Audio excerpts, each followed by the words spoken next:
1.5 years ago who are still coming back. And I also have a program called Legacy, Okay. where hand-selected guys who've really gone above and beyond, we still don't guarantee they're not abusive, but hand-selected men are coming back as volunteers and training to be peer group facilitators Okay. and mentors to the other guys. And we're finding that to be really, really effective. So it's the group process that works with these guys anyway, because they're around other men like them. So your program be similar to someone thinking like a NA program, Narcotic Anonymous or something like that, whereas they meet in a group setting and they sit down and discuss their issues and stuff like that and try to get with older people. In some way it kind of follows that format, except that domestic violence isn't a disease, so we don't follow, a disease model. And our primary focus is actually on the safety of the victim. So that's going to come first before his privacy and confidentiality. After talking to that individual, do you ever go to the victim?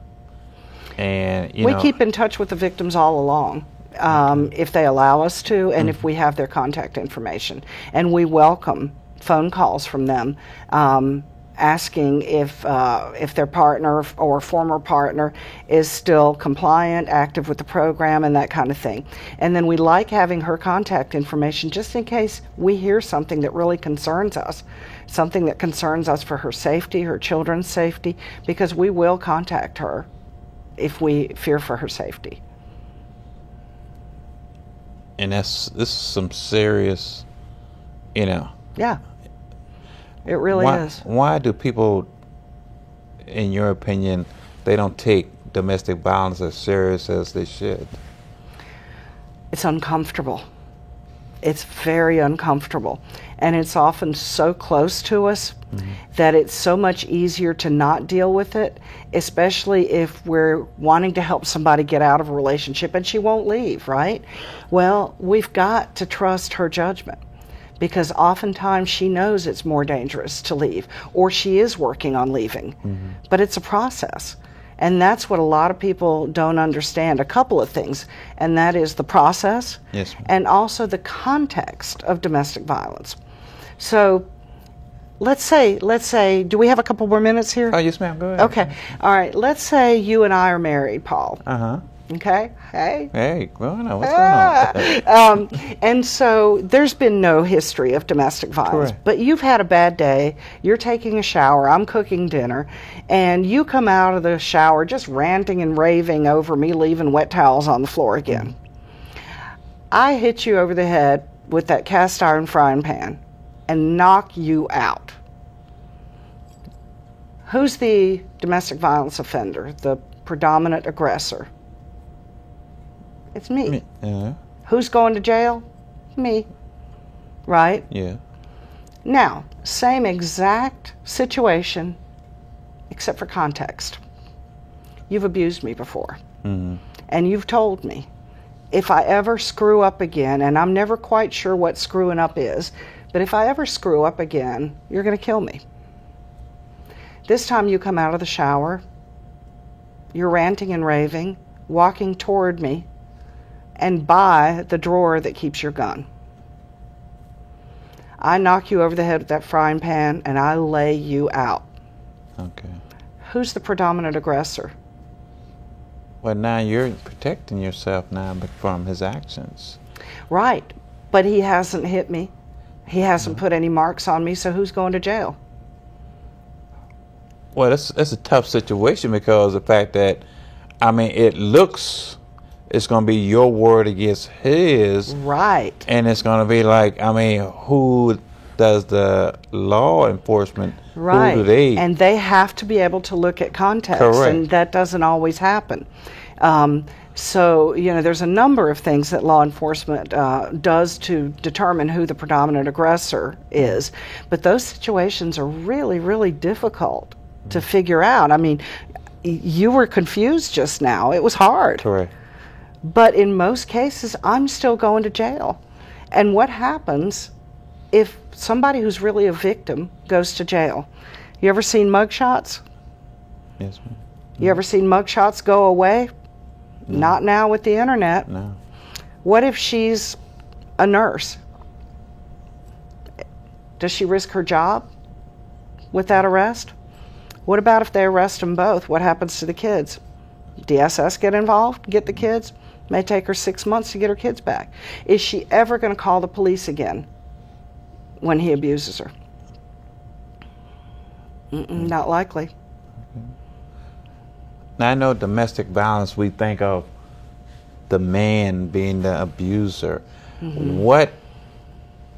How about when the woman is the abuser and, you know, do you feel like the law enforcement, they may kind of like feel like this guy is lying because he's saying that this young lady is abusing him? Do you think they feel like it should be the other way around and she is... Well, and there are definitely some female abusers, but most of the male victims are actually, especially the ones who are severely physically abused, are actually abused by other men as well. So same-sex relationships. So most abusers are men. Women abuse differently. Okay, and it normally doesn't follow the same kind of pattern of power and control and entitlement that it does with women as victims and men as abusers. Our local hospital keeps numbers on the numbers of people they see that come in through the hospital with serious injuries related to domestic violence. And a huge majority of those are women who are being battered, who have been severely injured. Have you ever had a family member who's been a victim to domestic violence? And if so, how would you handle that? Whoa, trick question there, Paul. I mean, but being that you are for the abuser. I'm not for the abuser. Well, not for the abuser. You know, you're providing service. I'm providing services to the abuser for the victim. Correct. Because I understand domestic violence so well. Have I had a close family member? Not a close family member, but distant, yes. And friends, definitely. Okay. You know, if 1/4 to 1/3 of all domestic violence, of all women are abused at some point in their lives, that means that a lot of the women that you and I know have been abused. Correct. But what it also means, and people really aren't good about recognizing this, is that for every victim, there's an abuser. Correct. We don't know. There are no good studies that tell us how many men are abusive. So we know how many women are victims, but we don't know how many men are abusive. That's because there's no money behind those studies. Where does the money come from? Okay, you following me? Yes, ma'am. Yeah, so we don't know. But until we start addressing that, we can't stop domestic violence by working with the victims. We can only stop domestic violence by working with the abusers. If someone wanted to get in contact with you, how would they go about doing that? They can go to my website. I don't know if you can post that. It's www.impactdv for domestic violence.org. So impactdv.org. And they can contact me there. My phone number's there. They can also send me emails straight from that website. What makes you so passionate about what you do? The knowledge that people change. Not everybody.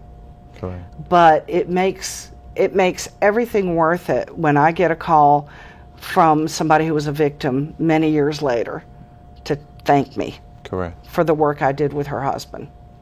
That means everything to me.